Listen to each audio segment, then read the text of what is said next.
Muy queridos amigos, hoy les tengo el placer de presentarles a Beatrice Rangel, politólogo, exministra y analista internacional, con una mirada profunda sobre la crisis venezolana. Ella sostiene que en este momento Venezuela se encuentra bajo una figura de protectorado en su proceso de transición. Hoy conversaremos sobre su visión del papel internacional, el camino hacia la democracia y cómo se equilibra la soberanía en este contexto. Bienvenida, Beatrice. Un placer tenerte Muchísimas con gracias por nosotros. esta invitación tan cordial y tan amena.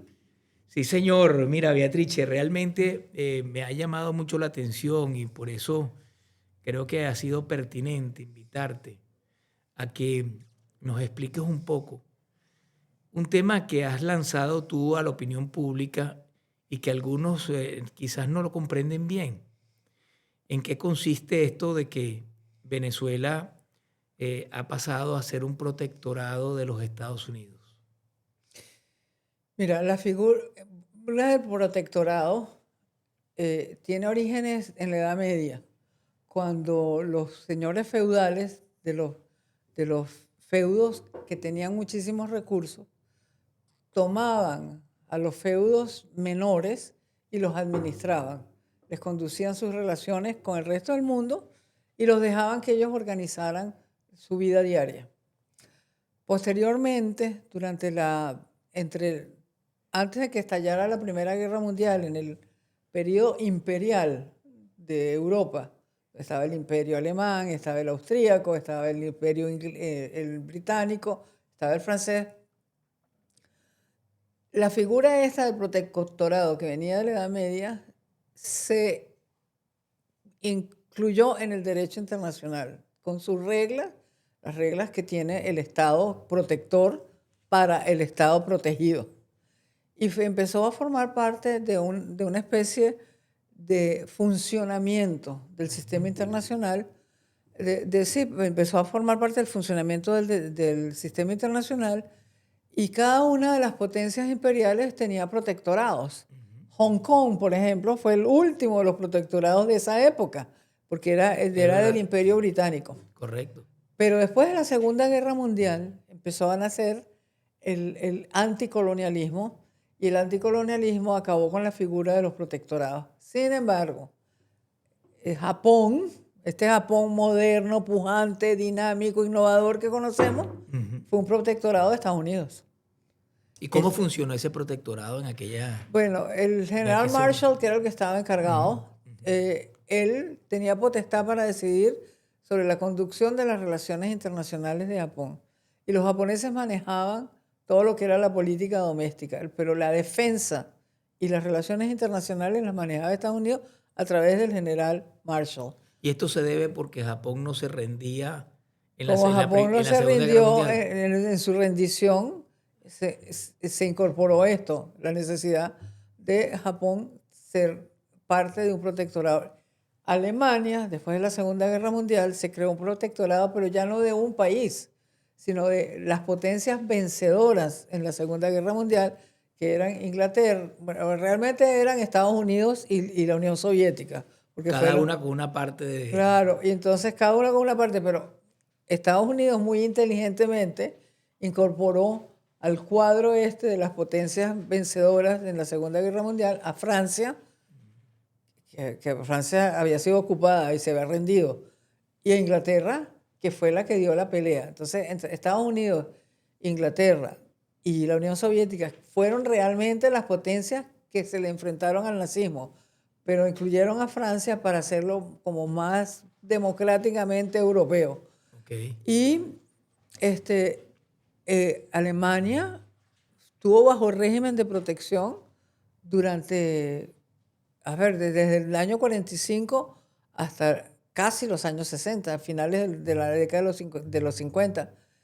Y yo creo que en esos protectorados surgen unos líderes importantes que son los que forman a la nación y la marcan su destino. Por ejemplo, en Japón, el heredero del emperador Ujú. era una persona con mentalidad moderna, y él siguió los pasos que había marcado el general Marshall, y por eso lograron modernizar el Japón y lograr que el Japón, cuando terminara el protectorado americano, se convirtiera en una potencia económica. Alemania también tuvo un líder que fue Konrad Adenauer. Konrad Adenauer había sido alcalde y los nazis lo empezaron a perseguir.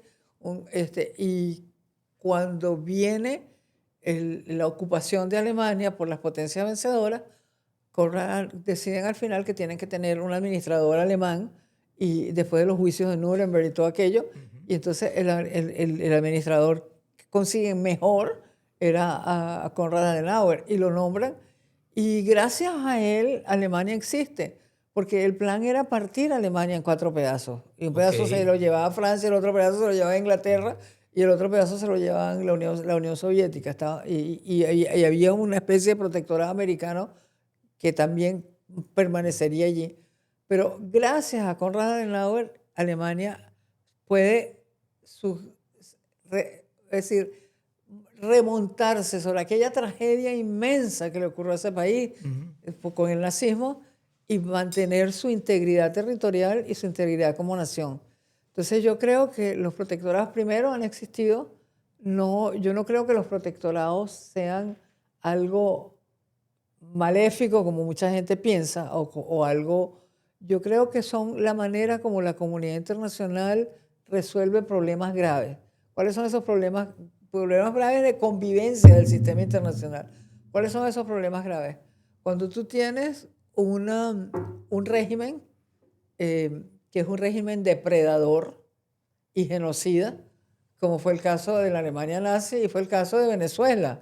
O sea, en Venezuela tú tuviste durante 22 años un régimen en el cual sus dirigentes solo iban por el botín, que significaba manejar un estado petrolero, y la represión contra en cualquier forma, contra cualquier persona que se opusiera a sus designios. Correcto. Y fueron destruyendo cada una de las instituciones democráticas hasta que quedó el país reducido a cenizas, porque en este momento no hay una sola institución en Venezuela que funcione de manera autónoma y de manera que no esté reñida con el derecho internacional. ¿Qué quiero decir con esto? Que las instituciones que están ahorita funcionando todavía en Venezuela son instituciones creadas para reprimir, para oprimir y para tomar la riqueza del país para beneficio de quienes la manejan. Y eso no es una democracia, es un estado depredador y un estado genocida. Entonces, la única manera de desbaratar esto es incurriendo en un operativo de fuerza. Y este operativo de fuerza fue el que se llevó a cabo el 3 de enero. Entonces, ya tomado la cabeza, o sea, descabezado el régimen, tú ahora tienes que organizar al país, o tienes que devolverle al país su institucionalidad.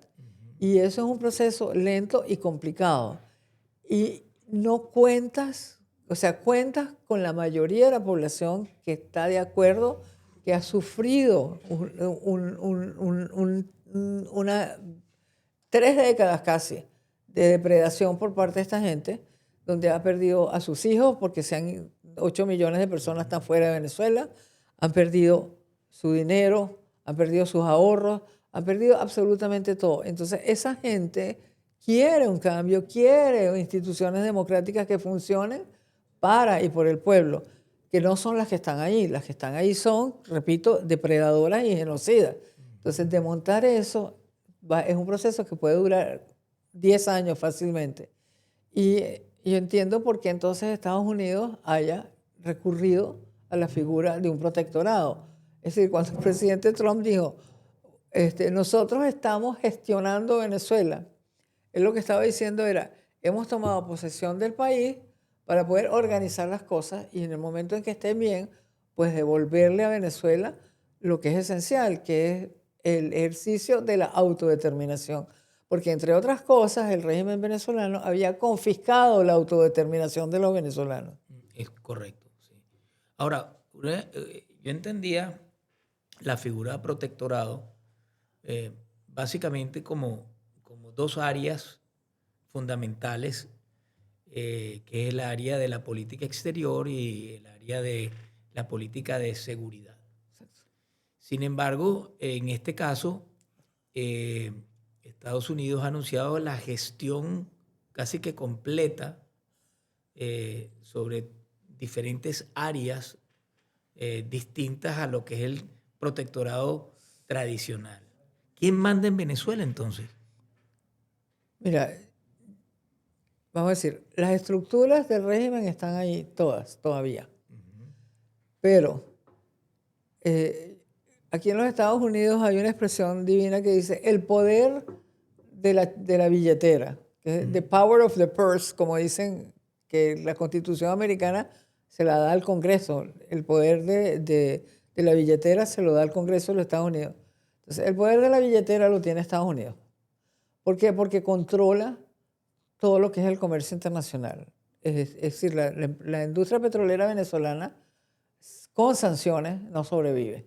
Sobre todo cuando las sanciones las aplican con seriedad. Ya hemos visto que es decir, las fuerzas del ejército norteamericano o de la Guardia Costera norteamericana han detenido tanqueros que iban a Cuba, que iban para China, que iban para Rusia.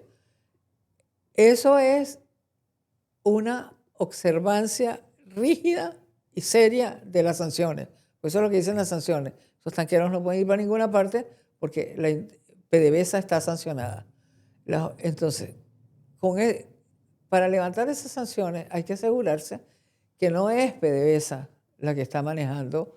¿Por qué? Porque como digo yo, PDVSA dejó de ser la compañía de la revista Fortune 500, sí, que fue lo que era cuando todavía con el régimen de Rafael Caldera, para convertirse en una cueva de Alibaba. Entonces, han usado a PDVSA para transportar droga. Han usado a PDVSA para burlar las sanciones que le puso Estados Unidos a Irán. Así fue como empezó. La cercanía entre Venezuela e Irán empezó porque Venezuela empezó a facilitar todas sus instalaciones de la industria petrolera. ¿Para qué? Para que Irán burlara las sanciones que le había puesto Estados Unidos. PDVSA la han usado para blanquear dólares. Entonces ya eso dejó de ser una compañía de las 500 de la revista Fortune para convertirse en la cueva de Alibaba.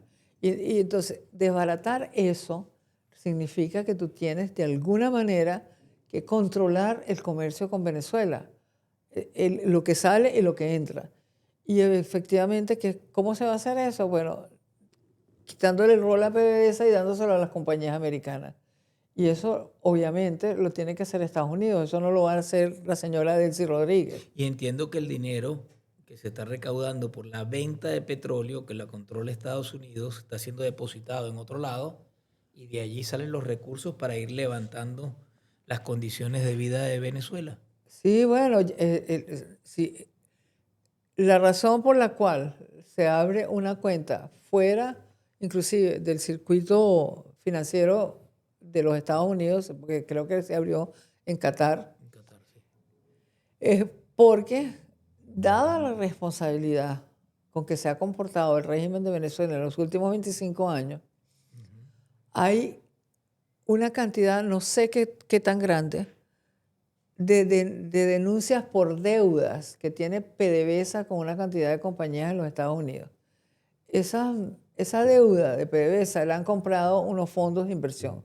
Y esos fondos de inversión, cualquier dinero que salga de PDVSA y que se deposite en los Estados Unidos, van a quererlo reclamar.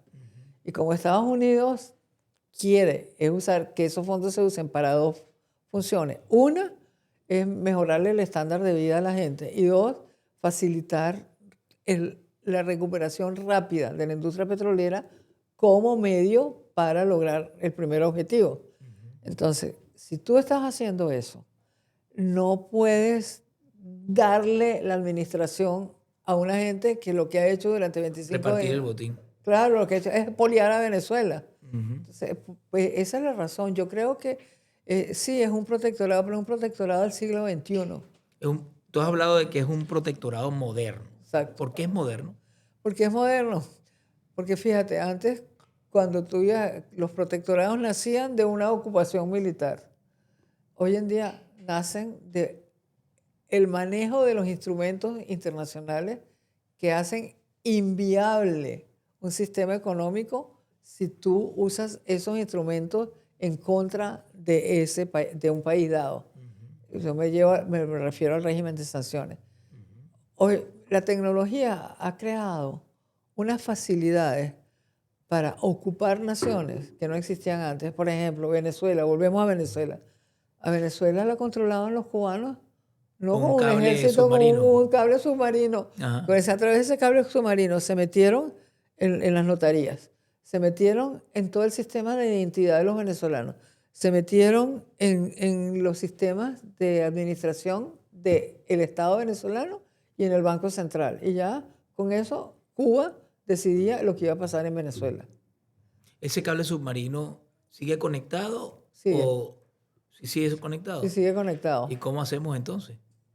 Tenemos Pues, dos protectorados, uno que maneja Cuba y otro Estados Unidos. no, es que yo creo que el que maneja Cuba yo no creo que esté funcionando, la verdad. Ahora, si tú estás planteando una cosa bien interesante, ¿qué hacer con ese cable submarino? Porque ese cable submarino es una inversión.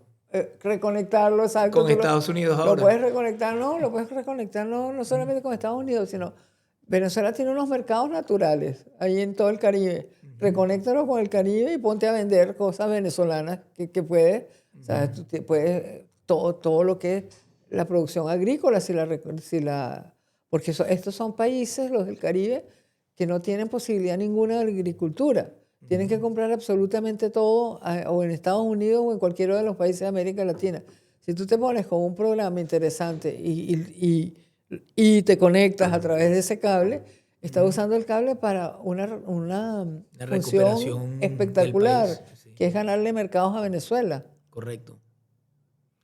Sin duda. Ahora, muchos nos preguntamos, de acuerdo a lo que me estás comentando, el poder real lo tiene en este momento Estados Unidos y hay un poder formal que está en manos de Delcy Rodríguez. Ajá. Ahora, Delcy Rodríguez es una parte, porque se llevaron la cabeza, Sí, pero es que esta culebra tiene varias cabezas. sí. Entonces allí está Diosdado Cabello, allí está Padrino López, y hay una serie de personajes que se acostumbraron a vivir del botín y ahora el botín como que no alcanza.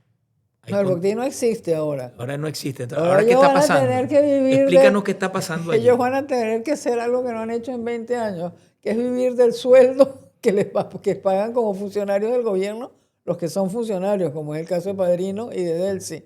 Yo no sé, Diosdado lo que es presidente del partido, ¿no?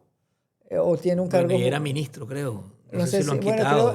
creo que lo nombraron ministro. Ajá, Creo que lo de nombraron Relaciones ministro. Bueno, si es Interiores, ministro, va a creo. tener que vivir con el sueldo de ministro, él, el Padrino y Delcy. Y no han robado suficiente para vivir sin necesidad Bueno, yo me de imagino, sueldo. estarán que recurrir a sus ahorros, pero van a tener que hacer eso. El botín no existe y al no existir el botín, porque yo creo que la goma que los unía era el botín. Desaparecido el botín, yo creo que van a empezar a haber diferencias entre ellos, diferencias unas irreconciliables, y así el andamiaje de terror y de expoliación se va a ir desintegrando. ¿Tú has planteado la posibilidad de una implosión? Eso es lo que se llama implosión. Se desintegra por rencillas internas. ¿Y eso va a llevar a qué? ¿A que otro de ellos sea el que siga al frente de esto o vamos hacia una transición? ¿Cómo es ese proceso de ese protectorado? No, yo no creo eso, ¿sabes? Yo lo que creo es que desaparecidos estos, vamos a llamarles de alguna manera, los líderes históricos, los que estuvieron con Chávez para la creación del partido y estuvieron en el gobierno y todo eso, desaparecidos ellos, yo me imagino, no sé, pero me imagino que habrá dentro de ese partido, del partido de gobierno, gente en el terreno que tampoco estaba muy de acuerdo con lo que ellos estaban haciendo y que tuvo que callarse la boca porque si no, lo defenestraban o la defenestraban si era una mujer. Entonces yo creo que esos líderes van a aprovechar esta situación para emerger y tomar las riendas del partido. Entonces yo sí veo dentro, no sé cuánto tiempo, si es un año, 2 o 3, un liderazgo distinto dentro del PSUV. Y en el momento que hay un liderazgo distinto dentro del PSUV, pues entonces ya tú tienes las condiciones, porque fíjate que también qué fue lo que pasó. En la oposición venezolana no, también hubo una decantación. Es decir, a lo largo de todos estos años ha habido varios movimientos de oposición en Venezuela, G4, G3, pero etcétera. todos ellos inefectivos para las circunstancias en que les tocó vivir, Lamentablemente. lamentablemente. Pero de eso surgió un liderazgo nuevo, que es un liderazgo de la sociedad civil, porque en el fondo el éxito de María Corina Machado es el éxito de la sociedad civil venezolana, porque ella estaba ahí, ella, igual que la mayoría de las madres, vio irse a sus hijos, no pudo volver a ir a ninguna parte del mundo. Le cerraron todas las puertas económicas, de viaje, no la dejaban montar en aviones para ir de un punto a otro dentro de Venezuela. Entonces, esa misma represión y esa misma confiscación de su libertad la estaba sufriendo todo el pueblo de Venezuela. Entonces, correcto. el pueblo se identifica con ella y la sigue. Y gracias a eso se forma un nuevo movimiento, a mi modo de ver, que es un movimiento muy hermoso, porque es un movimiento que representa no a los líderes tradicionales, no a las estructuras de partido del siglo XX, sino a la sociedad civil venezolana organizada detrás de un liderazgo. Y ese liderazgo yo creo que necesitaba una decantación. ¿Qué quiero decir decantación? Que desaparecieran las capas geológicas que habían antecedido para poder este liderazgo surgir. Y yo pienso que en el momento en que María Corina estén garantizadas las condiciones de seguridad para que ella regrese, ella va a encontrar en el pueblo de Venezuela una especie de alud constructor de nuevas instituciones democráticas, porque ya entendieron lo que es la opresión, la sufrieron en carne propia y lo que vayan a construir va a ser distinto completamente a lo que existía en Venezuela. Y yo pienso que eso es muy sano en los procesos de cambio de los países. Y yo creo que Venezuela se está encaminando hacia una verdadera democracia, porque este movimiento de María Corina, como te digo, surgió de la sociedad civil. No fueron las élites que se sentaron y se dijeron, vamos a organizar un partido político. Se parece mucho a lo que ocurrió en la época de Betancourt.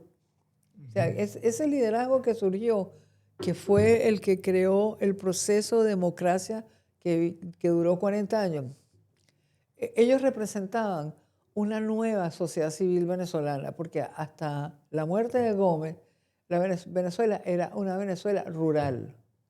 Era una Venezuela feudal, si quieres explicar un sistema de gobierno.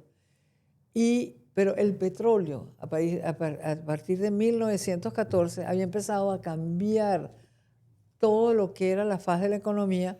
Entonces Venezuela se empieza a urbanizar y se empieza la economía a constituir en una economía conectada con el mundo. Y esa conexión con el mundo crea clases medias. Y las clases medias venezolanas estaban muy descontentas con la manera como la oligarquía terrateniente estaba conduciendo el país. Entonces ellos insurgen contra esa oligarquía terrateniente y crean unas instituciones democráticas que tuvieron límites, es verdad, que quizás mi generación no entendió en su magnitud total la necesidad del cambio y que cuando se dio cuenta ya era muy tarde porque se había perdido la esperanza en el pueblo venezolano de que la situación cambiara hacia una mayor democratización.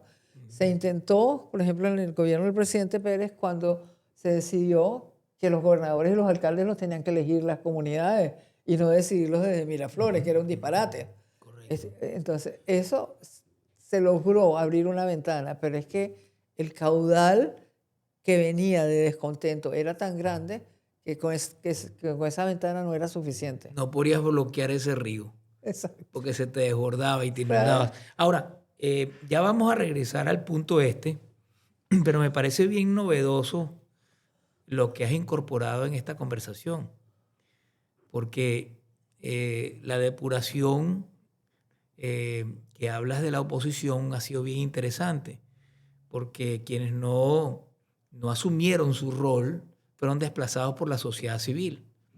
Y de allí surge el liderazgo de María Corina Machado y otros más que también se aprecian y veo que se han ido validando frente a la sociedad civil en sí. Sí. Ahora, has incorporado un elemento adicional y es que tú ves una depuración también del mismo PSUV. O sea, tú ves al PSUV sobreviviendo a toda esta situación actual. Yo creo que sí van a sobrevivir, pero van a sobrevivir cuando emerjan los nuevos líderes de base que estaban descontentos con el sistema encarnado por Maduro, los Rodríguez, Diosdado, Padrino, ¿cómo era que se llamaba el otro? El Talek Aizami. Al-Aizami, el otro. Porque esos fueron unos tipos depredadores. Ellos no hicieron absolutamente nada por el pueblo. O sea, Lo nunca... convirtieron a Venezuela en una fábrica de pobres, porque empobrecieron a toda la población. Sí, pero no solamente eso, sino que no hay nada peor que tú puedas hacer en contra de alguien que le toque su dignidad humana. Y ellos convirtieron a los venezolanos en una población de indigentes. Y eso es tocarle su dignidad humana, porque es obligarlos a bajar la Las cabeza bolsas para poder clave. tener comida. Obligarlos a bajar la cabeza para que les den servicio en un hospital. Tú sabes, eso es terrible. Y yo creo que ese castigo permanente a la dignidad humana del pueblo venezolano se traduce en ese movimiento tan vigoroso de la sociedad civil y dentro del PSUV, en lo que salga Diosdado, yo creo que abajo, la base, de la base del PSUV va a salir algún dirigente y ese dirigente obviamente se va a someter a métodos democráticos. ¿Y no sientes que dentro de esta figura de protectorado, en donde tenemos un poder real que la ejerce Estados Unidos en este momento, en donde ya hemos visto llegando contenedores con alimentos, con medicinas, y ya se anuncian mejoras en los sueldos de diferentes sectores de la sociedad, pero el poder formal lo está asumiendo una de esas cabezas, 4 cabezas, o en conjunto, que vinieron después de la salida de Nicolás Maduro.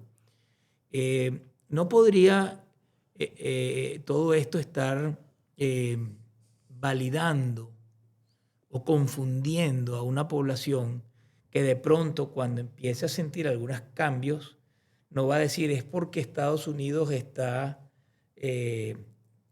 tomando decisiones para mejorar la calidad de vida, sino que algunos venezolanos tiendan a decir eso es porque está Delcy al frente del gobierno y entonces sin querer ese protectorado valide a quienes han sido, quienes han llevado al país a la ruina, quienes han colocado a Venezuela como un narcoestado, quienes han estado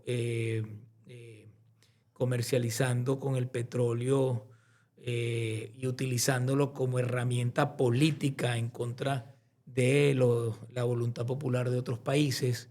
quienes han inventado software electoral para cambiar resultados electorales en más de 72 países en el mundo.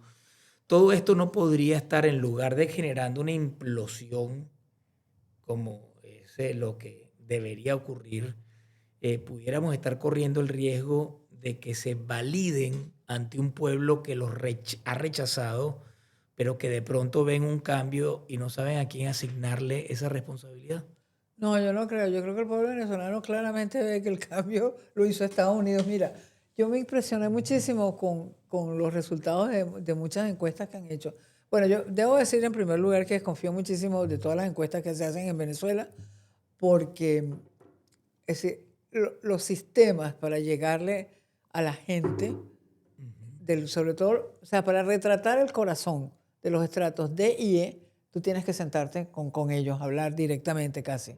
Porque el régimen de terror que han creado, el régimen de terror que crearon los chavistas, es tan horrible que la gente no habla por teléfono. La gente tiene miedo. O sea, la gente ha sufrido en carne propia una represión horrible y no habla. Entonces, yo tomo las encuestas en Venezuela como un granito de sal. Pero las últimas que he visto, aún las que paga el gobierno, que uno sabe cuáles son, no hay un solo venezolano, o sea, no hay un solo venezolano que haya dicho que está en desacuerdo con lo que pasó el 3 de enero. O sea, ¿usted está de acuerdo con lo que pasó el 3 de enero?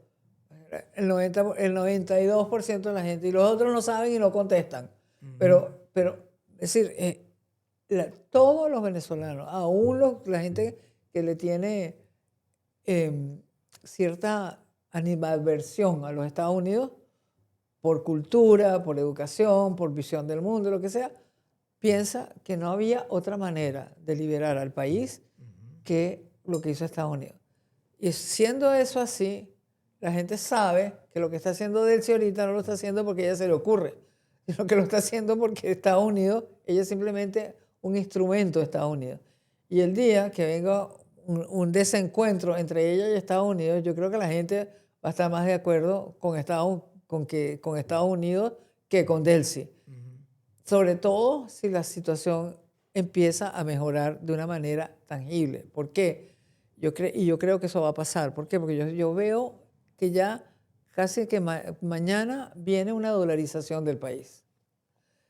Y esa es la primera medida para poder tú estabilizar la vida diaria de la gente.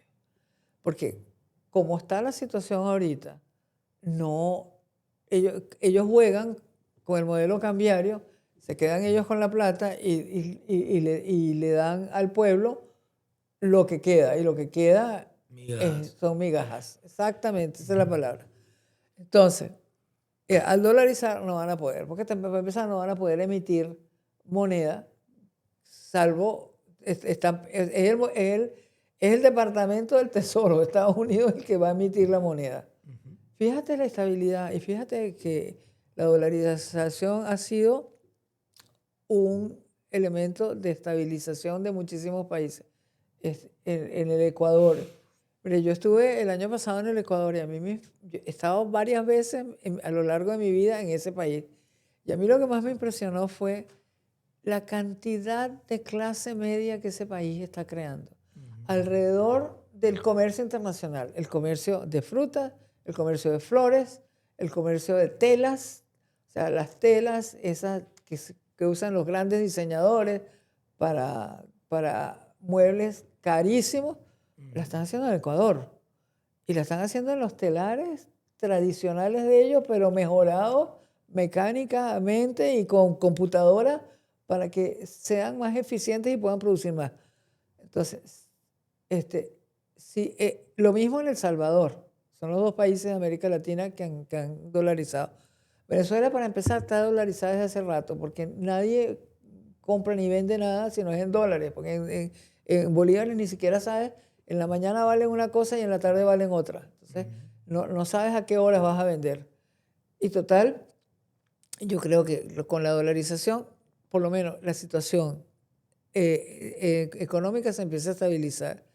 Si es verdad lo que dijo el secretario de Energía en Venezuela, que a finales del año la producción petrolera venezolana iba a incrementarse en un 40%, y si es verdad que se continúa con el sistema de girarle directamente a los hospitales, girarle directamente a las escuelas, yo creo que la situación va a empezar a mejorar. Y ese mejoramiento la gente no lo va a identificar con Delcy, pero para nada, lo va a identificar con Estados Unidos. Mira, la gente responde a las buenas opciones de organización de una manera increíble. Yo recuerdo cuando la nacionalización del petróleo, que no fue una nacionalización, sino un recorte de lo que eran las concesiones. Se recortaron como 15 años de las concesiones. Las compañías estuvieron de acuerdo, se les pagó la compensación que correspondía, de acuerdo con las leyes americanas, todo. Pero yo recuerdo que una de las razones por las cuales se detuvo meses llegar a un acuerdo no era ni siquiera por las compañías norteamericanas inglesas y holandesas, que eran las que operaban en Venezuela. Era por la organización obrera, o sea, los obreros que trabajaban en la industria petrolera no querían la nacionalización hasta que no se les garantizara que iban a tener las mismas coberturas de seguro de salud, que iban a tener ayuda para los estudios de sus hijos, ayuda financiera para adquirir automóviles. O sea, querían que se les garantizara el mismo estatus. Y si no se les garantizara el mismo estatus, no querían entrar. ¿Por qué? Eso es una respuesta normal de un público a una oferta organizativa que te permite la superación. Claro. Y eso va a pasar ahorita igual. O sea, la gente va, así como los obreros petroleros identificaban con las compañías todos esos beneficios que habían recibido, ahora el pueblo venezolano va a identificar los beneficios que recibe con los Estados Unidos, no con Delcy. Pero fíjate, hay algunos elementos que estamos comenzando todo este proceso. Claro. Sin embargo, hay algunos elementos que llevan a no saber identificar qué es lo que está pasando. Por ejemplo, podríamos decir que la salida de los presos políticos es por una exigencia de los Estados Unidos. Sin embargo, la manera como se está haciendo, con una ley de amnistía en la cual lo sueltan, pero tienen que tener un régimen de presentación y muchos viven en el interior y no saben cómo llegar a Caracas. Es más, es decir, como que si tú estás preso hoy y entonces te sueltan y te movieron fue la reja. Tú sigues controlado, tu libertad no la has conseguido plenamente. Entonces, ¿cuál es la lectura que pudiera tener algún venezolano? Estados Unidos está ordenando esto, pero ellos están haciendo las cosas a su manera. Y eso me parece que debes tener una lectura mucho más clara. ¿Por qué? Porque si esto se extiende, pongamos que el planteamiento tuyo de protectorado resulta que es el correcto y demoran mucho tiempo. Yo me imaginaba así como si a mí me secuestran en mi casa, con mi familia, los secuestradores están exigiendo esto o aquello, porque Venezuela es un país secuestrado, que está siendo liberado. Entonces vienen a liberarme, entonces sacan a la cabeza, pero quienes me vinieron a liberarme se quedan tomando decisiones con quienes me secuestraron. Entonces al principio yo voy a decir, me están ayudando.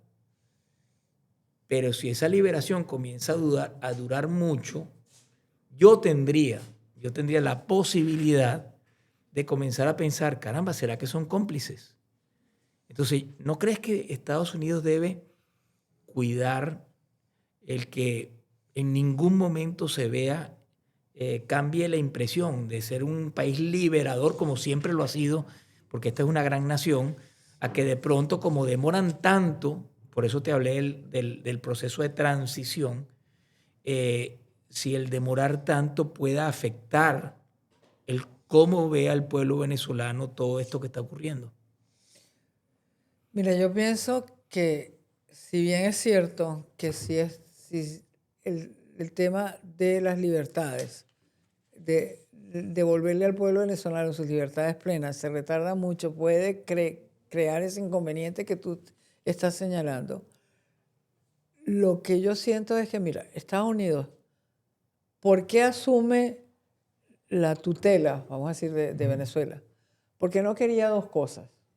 Una era que hubiera una anarquía y una especie de enfrentamiento con una guerra civil en Venezuela que afectara profundamente la estabilidad de todas las naciones aledañas, Colombia, Correcto. Ecuador, no sé qué más, porque se iba a embochinchar el continente. Eso no lo querían. Entonces, eso es uno. Y la segunda razón por la cual es una razón obviamente que toca su interés nacional. Dentro de 14 años, la última piedra de esas que formaban parte del depósito permiano, porque Estados Unidos tuvo el depósito petrolero más grande del mundo y ese depósito petrolero, el petróleo fue completamente succionado y usado. Pero entonces quedó dentro de la caverna que contenía el petróleo unas rocas y esas rocas estaban impregnadas de petróleo. Entonces en los años 80 empezaron a triturar esas rocas. Cracking. Eso es lo que se llama fracking y cracking. Entonces el fracking y el cracking raspaban las rocas y las Salía colaban, gas, ¿no? vamos a decir, las colaban, como Sí, se sí, cola sí, el sí, café. sí. Y entonces ahí salía el petróleo. Ya no quedan más rocas para colar. Entonces, dentro de 14 años eso se acabó. Entonces, ¿de dónde va a venir el suministro? ¿De un lugar tan inestable como el Medio Oriente? Pues no. Entonces, pero tú tienes en tu región dos productores de petróleo, Guyana y Venezuela. Guyana tiene un yacimiento de petróleo dulce y suave, es decir, y ligero, pero es relativamente pequeño en comparación con lo de Venezuela. Venezuela tiene la reserva de petróleo más grande del mundo. Sí, es un petróleo pesado. Sí, es un petróleo que tiene azufre. Y tiene otra cantidad de cosas que no sirven para el proceso de refinación, sino que lo complican mucho. Pero están aquí. Están en tu jardín. Están cerca de Venezuela, Están en tu de jardín los Estados porque Unidos. cuando Monroe dijo América para los americanos y aquí que no vengan los europeos, que era lo que está diciendo, a mi jardín no entra gente que no sea del mismo hemisferio. Entonces, y eso es lo que ha dicho el gobierno americano clarísimamente en su estrategia de seguridad nacional. Es América para los americanos, que fue lo que dijo Monroe, y entonces, por lo tanto, nosotros aquí vamos a usar todos los medios posibles para garantizar dos cosas. Uno, que el comercio intrahemisférico esté protegido, y dos, que los regímenes dentro del hemisferio sean regímenes democráticos. Entonces, eso obliga, y en el caso del energético, eso tienen que hacerlo antes de 14 años. ¿Por qué? Porque no van a tener. Entonces, es empezar a explotar de una manera racional y de una manera moderna las reservas petroleras venezolanas era la única opción. Y para hacer eso tú necesitas dos cosas. Necesitas tener estabilidad política y tener consenso social. Y yo creo que eso es lo que están tratando de construir. Yo sí creo que va a haber elecciones, pero no creo que son este año, ni creo que son el año que viene. Las veo muchísimo más distantes. Y también pienso que por una filosofía muy americana, ellos van a darle muchísimo más importancia a lo que son las instituciones de base. ¿Qué son las instituciones de base en materia política? Las alcaldías. Porque esas son la primera trinchera de relaciones entre el Estado y la ciudadanía. Y cuando las alcaldías funcionan, el resto del país funciona. Aquí en Claro, pero antes de, yo sé que iríamos hacia un proceso de elecciones, pero estando esta gente misma en la cabeza de formal del país, Delcy Rodríguez, Diosdado No, Cabello, yo sí o creo, iríamos hacia un gobierno de transición, porque no sé si ese protectorado, para entender bien y que todo el mundo lo entienda bien, no puede, o creo que no debería eh, eh, ser eterna la presencia de esos personajes que han sido los culpables de lo que ha sufrido el pueblo venezolano. claro. Entonces, por eso preguntaba si ves una transición antes de elecciones. No, claro, va a haber una transición antes de elecciones, ¿Y por cómo es esa supuesto. transición? No sé cómo va a ser, pero por supuesto que mira, yo sí creo que el rol de la señora Rodríguez es transitorio, como sería el de cualquiera. Mira, en España, por ejemplo, Sí. que es una de las transiciones que todo el mundo dice que fue muy exitosa. Bueno, en España, el señor que había sido elegido por Franco como su sucesor, lo mató la ETA. O sea, hubo un atentado terrorista en el medio de Madrid que mató a Carrero Blanco, que era el sucesor escogido por Franco, formado por él, aceptado por la Falange. No. Entonces tuvieron que buscar a alguien. ¿Quién buscaron? Alguien también de la Falange, Arias Navarro. Pero ese señor duró ¿cuánto? Ese señor duró como 3 años, mientras organizaron el tema electoral. Cuando organizaron el tema electoral, el partido de gobierno presentó a Adolfo Suárez como candidato, el PSOE presentó a Felipe González, ganó Adolfo Suárez. Pero ya era después de que habían reorganizado el Estado español, porque claro, el Estado español estaba organizado de una manera para reprimir y para no permitir la libertad económica. Era un Estado completamente, ¿cómo diría yo? Para definirlo, porque no era como el Estado nazista alemán, pero sí era un Estado completamente constituido con criterios feudales. Bueno, para una muestra un botón, el ministro de Turismo de Franco era Fraga. Sí, Y Fraga terminó siendo el fundador del Partido Popular Español. Pero me imagino también que Fraga fue dentro de esa dictadura, fue un ministro que se destacó por lo que hizo y por sus valores, principios, etcétera, ¿no? Y por claro, eso fue que tuvo vida después de aquello, ¿no? claro. Entonces, me parece bien interesante lo que estás comentando, lo del proceso de transición. eh, bueno, te confieso, ojalá que no dure tanto. Pero que vayamos hacia un proceso de transición en donde todos los venezolanos sintamos confianza, porque la confianza la está dando la presencia de Estados Unidos.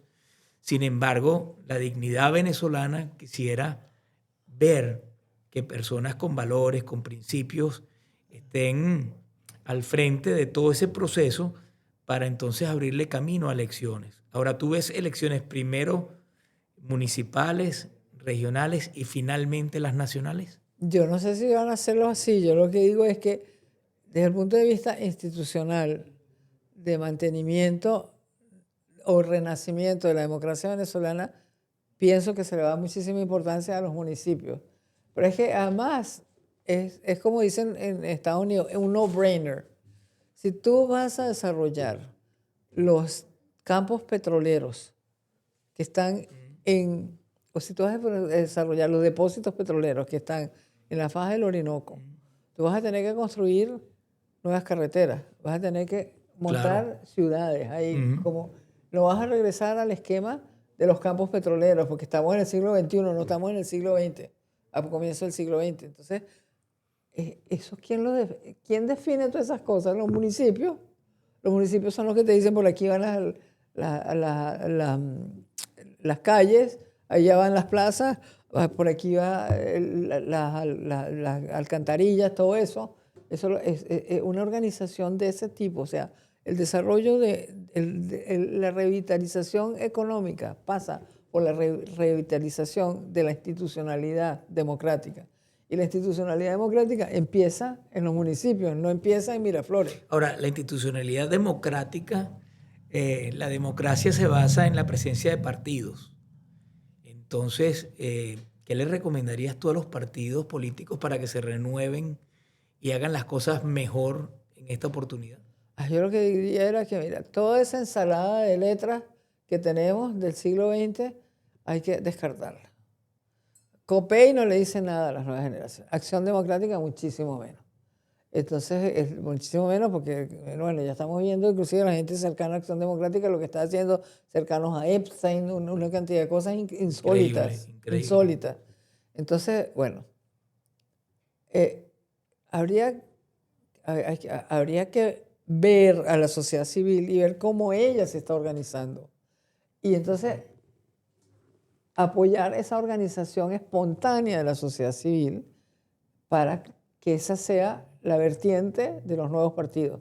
Eso fue lo que hizo Betancourt. O sea, Betancourt, ¿qué fue lo que hizo? Él identificó que había un grupo, unas capas muy amplias de la población venezolana, que eran la clase media, que estaban en contra de lo que era la clase terrateniente, y que lo que había era que organizar a esa gente.